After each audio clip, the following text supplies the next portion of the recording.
सभी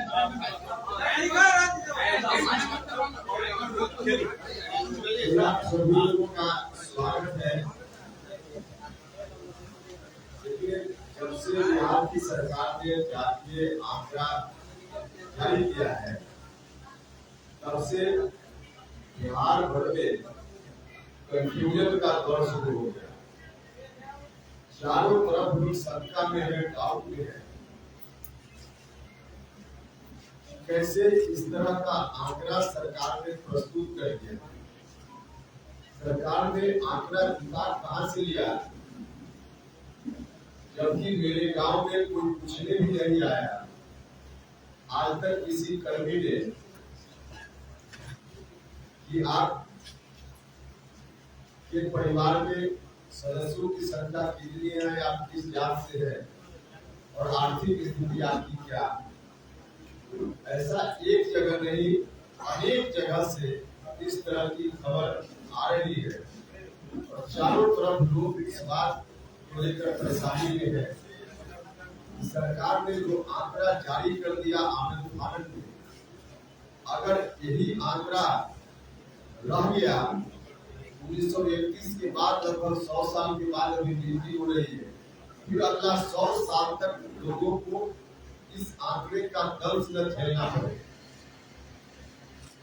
इसलिए लोगों का दायित्व तो बनता है, लोगों का जो कंफ्यूजन है उस कंफ्यूजन को लेकर अब अपनी आवाज सरकार के समक्ष उठाए और सरकार से इस बात की अपेक्षा करें कि सरकार लोगों के डाउट का जवाब दे और जो भी गड़बड़ी इन आंकड़ों को जुटाने में हुई है उस गड़बड़ी को दूर करे। और जो डाउट की बात है किसी एक जात या किसी खास जात विशेष की ओर से नहीं है, कई जातियों की ओर से है और उसमें खास करके जो कमजोर वर्ग के लोग हैं उनकी ओर से गंभीर सीरियस डाउट है। आज ही पटना के अखबार में खबर छपी है, जिस खबर के अनुसार सरकार ने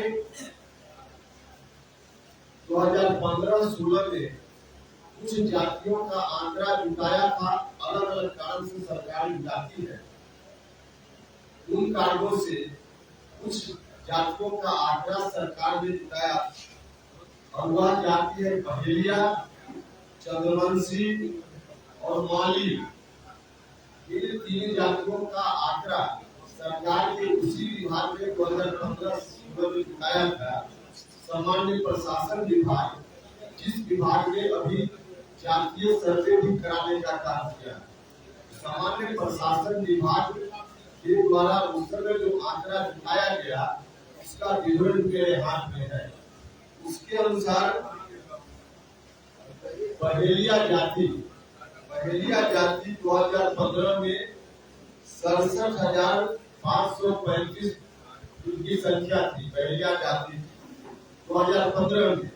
और अभी जो आंकड़ा जारी हुआ है उसमें 8,026।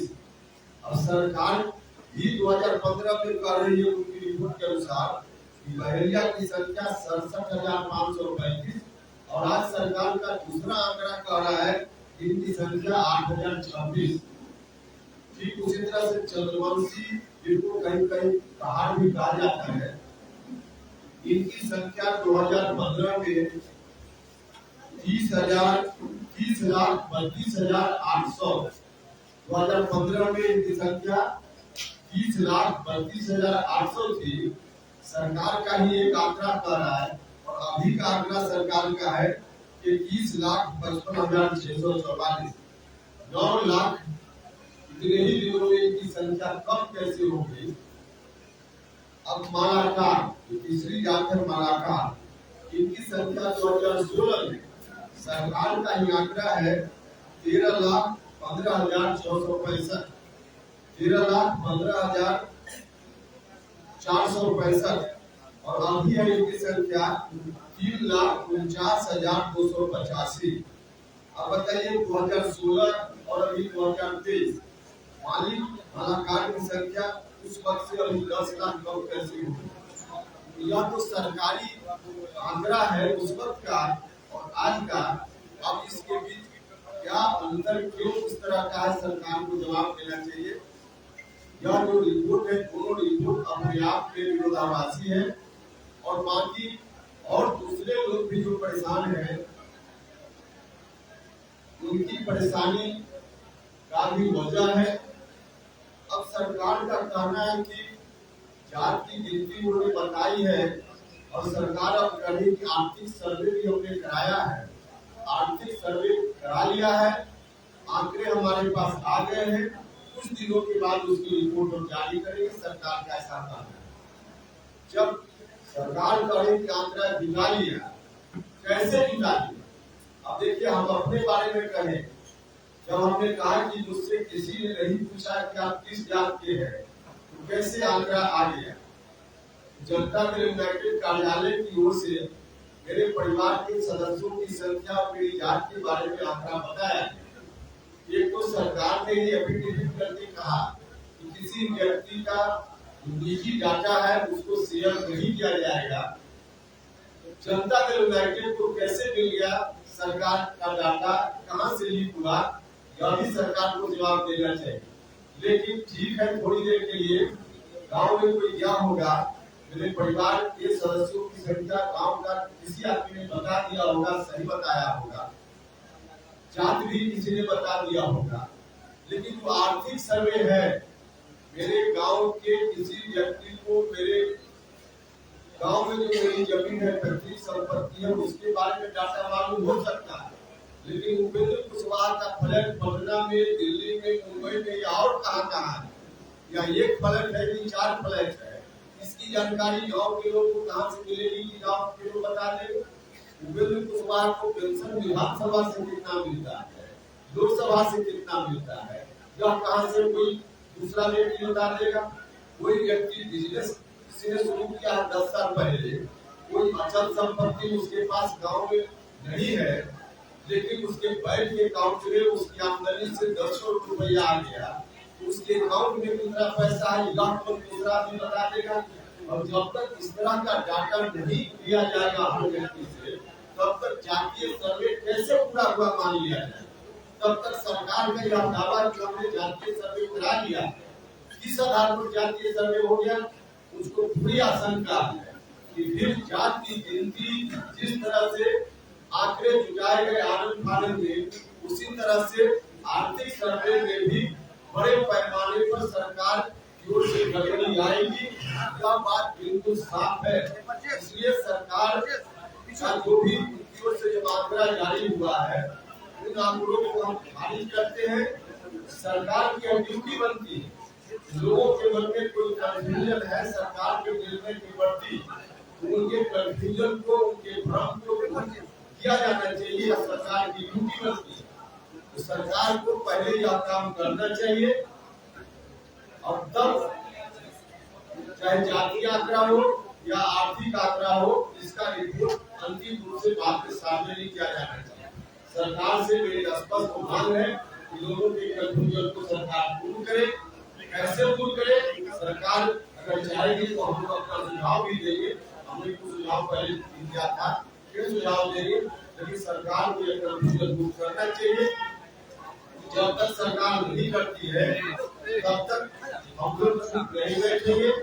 हम लोग सरकार के इस जाली आंकड़े के खिलाफ अपनी आवाज उठाएंगे, और इसी क्रम में हमने तय किया है कि पूरे बिहार में तमाम जिला मुख्यालयों में 11 तारीख को पार्टी की ओर से हम सरकार दिवस करने के लिए कि सरकार हमारी बातों को मानकर लोगों के भ्रम को दूर करे, आवश्यकता हो तो फिर से इसमें कराए, जो भी कुछ करना हो, और उसके बाद अंतिम रूप से जारी हो। इस मांग को लेकर के 11 तारीख को पूरे बिहार के जिला मुख्यालयों में पार्टी की ओर से धरना का कार्यक्रम होगा, और 14 तारीख को, इसी महीने की 14 तारीख को पटना में राजभवन मार्च हमारी पार्टी की ओर से आयोजित किया जाएगा। गांधी मैदान से शुरू करके हम वहीं राज्यपाल जी को ज्ञापन देंगे। यह फिलहाल हमारा कार्यक्रम है। हमको लगता है कि राज्य की सरकार ने आनंद फानंद में चुनाव को ध्यान में रखकर और एक इनके मन में जो रहता है कि देश भर में हमने पहले करा लिया, कई मामलों में हम देखते हैं तो अपनी पीठ को थपथपाने का काम आनंद फानंद में हमने इस तरह का आंकड़ा जारी करके ताकि देश भर में हमको क्रेडिट मिल जाए कि बिहार पहला राज्य है जिसने जात की गिनती करा ली।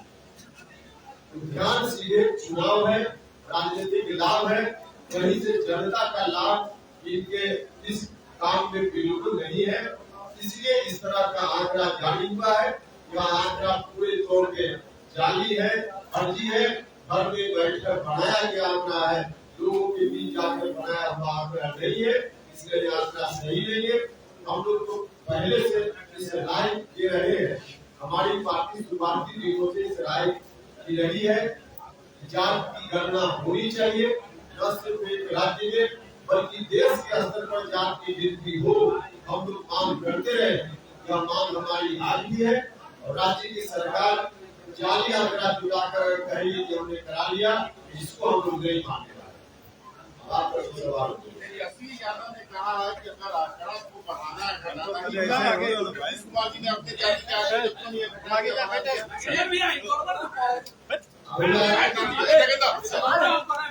अरे हम बैठ रहे हैं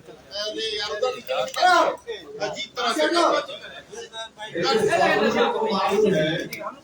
नीतीश कुमार जी ने अपना हथियार तेजस्वी यादव के सामने डाल दिया।